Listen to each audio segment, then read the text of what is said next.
Avrebbe approfittato della fragilità e della fiducia di una minorenne della zona di Pistoia per instaurare con lei un rapporto che, secondo l'accusa, si sarebbe trasformato in una serie di abusi sessuali.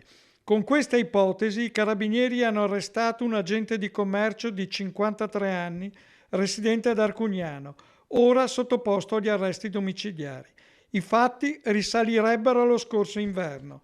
La ragazza, sedicenne, avrebbe conosciuto l'uomo tramite una chat online. Da lì sarebbero iniziati i contatti, prima virtuali e poi di persona. Secondo quanto ricostruito dai militari, gli incontri sarebbero avvenuti in più occasioni, tra dicembre e l'inizio di gennaio di quest'anno, anche approfittando delle vacanze natalizie. A far emergere la vicenda sarebbero state le confidenze della giovane, che si è rivolta ai familiari. Da qui è partita la segnalazione alle forze dell'ordine e l'avvio delle indagini, coordinata dalla Procura di Pistoia.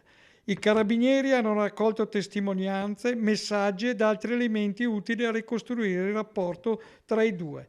Nel corso delle perquisizioni gli investigatori avrebbero trovato anche materiale e sostanze ora al vaglio degli inquirenti, elementi che, afferma l'accusa, hanno contribuito a rafforzare il quadro accusatorio.